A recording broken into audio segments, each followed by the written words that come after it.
Hi, welcome back to geology. So today we are going to talk about a interesting phenomenon that happens on the earth or in the earth, which is magnetic reversal. So previously we've talked about the earth's layers. We have our two different types of models, our physical and our chemical. And we're really going to focus in on our chemical layers, which is the asthenosphere, lithosphere, let me reverse, our lithosphere, asthenosphere, mesosphere, outer core, inner core.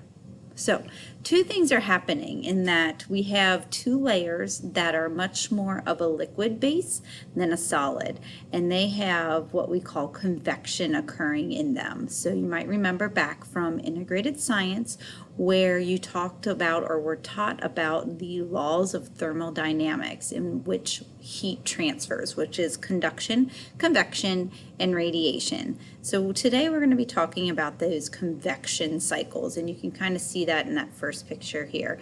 So I do want you to get out maybe a sheet of paper and take some notes just so that you have this in your binder for your resources for this class. But today we're going to talk about what is happening in that asthenosphere and that outer core that are causing a couple of different things, but we're mostly going to be focusing in on that outer core region. So let's just kind of take a look. So once again, this is called magnetic reversal. And so what happens in our two layers of our asthenosphere and our outer core is that there is heavier elements in there. And one of those heavier elements is iron.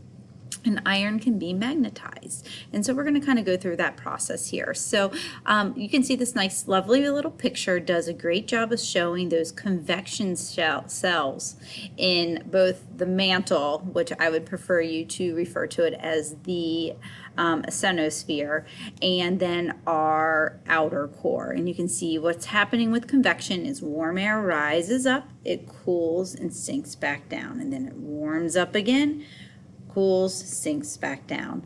Now this process is done due to two different things happening as we get closer and closer to the center of the earth, which is temperature is increasing and pressure is increasing. And as those temperatures and pressure increase from layer to layer, it offsets the elements or the physical rock layers or contents that is there and causes it to change just ever so slightly. And so that's where you get those alternating layers of solid to kind of magma liquid, solid to kind of magma liquid again to solid. And once again, just making sure we use the correct terms. Magma is when it is underneath the surface, and then when it erupts out onto the surface, it is called lava. So I'll be making sure that you use those terms correctly this year. So what's happening here says deep inside the earth there are convection currents of liquid iron and nickel in the outer core. And that liquid iron and nickel, as it convects, generates energy. And that energy is in the form of a field, an electromagnetic field. So see all these connections of different things that are happening from class to class. So you might remember talking about the electromagnetic spectrum with the different wavelengths and frequencies. And so the earth is letting out a frequency as well as a magnet, if you kind of want to think about it that way. So, and that's what you're kind of seeing in these next two pictures, is that the convection currents due to that convection happening in the outer core generate a field, and it's invisible, we can't see it, but it's really important that it generates this field that radiates out of our North Pole and encompasses, it circles all the way around and goes back down into the South Pole. So I want you to think of it, it's almost like an invisible envelope that is coming out of the North Pole and circulating down at the South Pole. And so this invisible force field is really important. We'll talk about that in just a minute. But it is generated once again from that outer core in the earth. It's that convection that is causing this to kind of take shape. And so how do we know it's there? Well, it's as simple as a compass. So if you have a compass in your hand and you hold it out, the little red line is always going to tick to the north. It is trying to find that strong current that is coming through. So it's going to move, or it's going to point to true north. And I'm going to use the term true north because something happens, and it's really, really interesting. And so this is what makes magnetic reversal kind of like, what? How is this even possible? And it's pretty cool. So let's take a look at these pictures here. So let's take a trip back in time. And so if we look at the different pictures here, I wish I had our Bill and Ted's time machine jump into the phone booth and travel back 275 million years ago.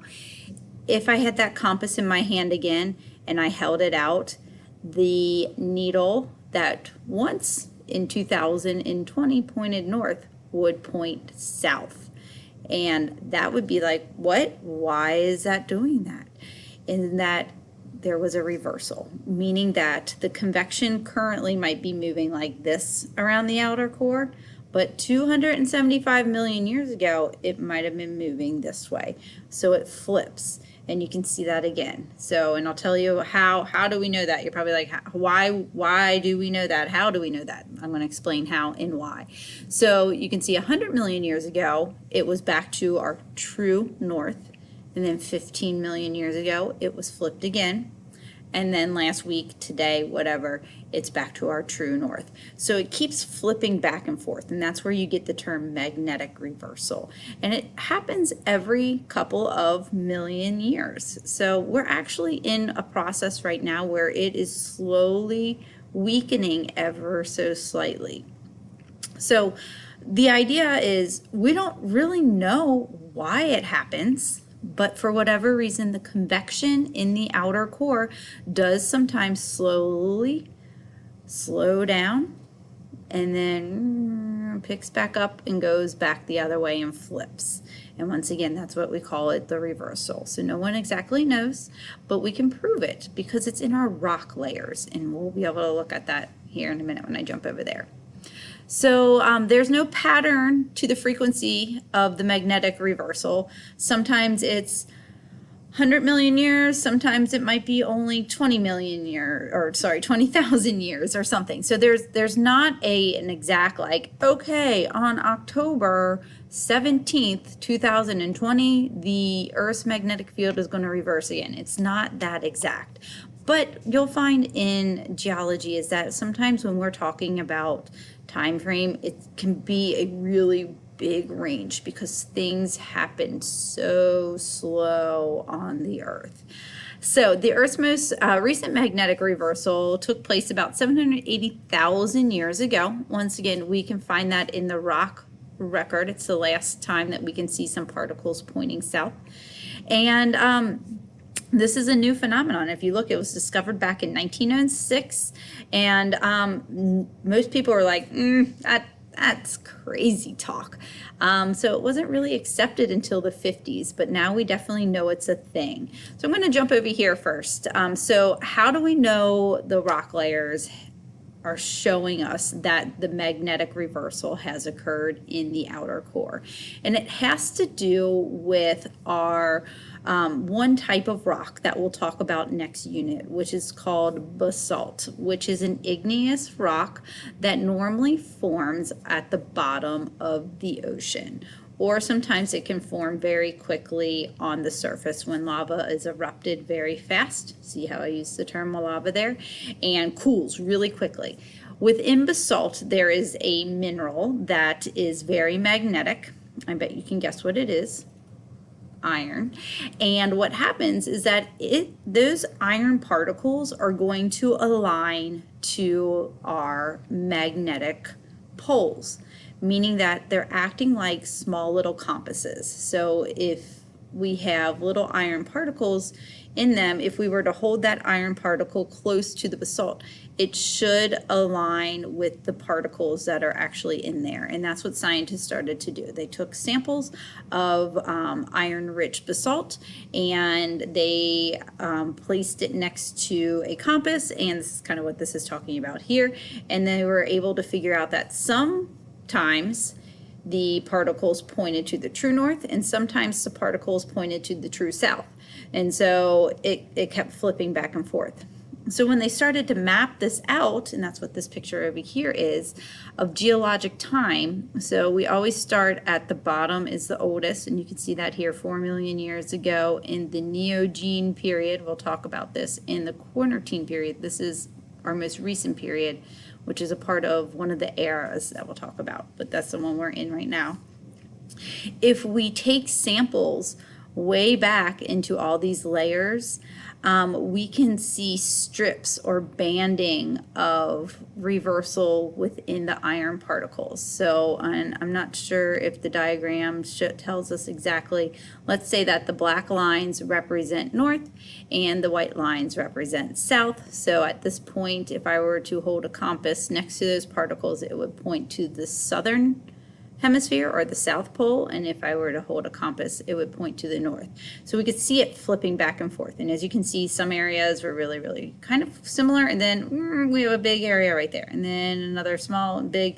There's no real true, like, oh, it's going to only happen for 20,000 years. There's no consistency with it, and that's where scientists are super puzzled by it. So the magnetic field is important. We need it to protect the Earth. If we didn't, we would look like Mars. Mars is an example of a planet that probably once had geologic activity, just like Earth does, but for whatever reason, its magnetic field became really weak, and there was a solar flare, which is when the sun pretty much just burst out a whole bunch of magnetic energy, and that flare possibly ripped apart the Mars magnetic field. So here on Earth, we know this happens too. We know that the sun can release energy, and it actually hits our magnetic field, and it creates something extremely beautiful, which only at certain times can we see it here in Kentucky, which is the auroras. And those are caused by electrical energy that is coming out of the sun. It is coming at a very fast pace, and it hits the Earth's magnetic field and causes vibrations, which then excite the elements in our sky so that we see certain colors. Now, if there's a really strong solar flare that hits our magnetic field, that's where we can see it. But for the most part, you have to be pretty close to that northern pole to see them. But they are beautiful, and we'll talk about them quite a bit.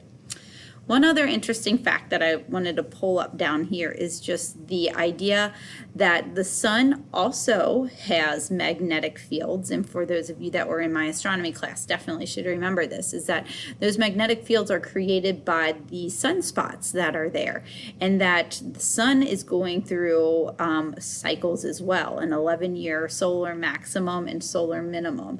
And actually, I just heard recently, or I read somewhere, that the sun is starting to pick up. So we were at solar minimum about a year ago, and we're starting to see more sunspots appear. So it's starting to rev back up into a higher, more active stage. So hopefully this was helpful. We're going to spend some time looking at and kind of digesting convection and the idea of these reversals that can occur within the different layers of our chemical model. So, all right, I'll see you soon.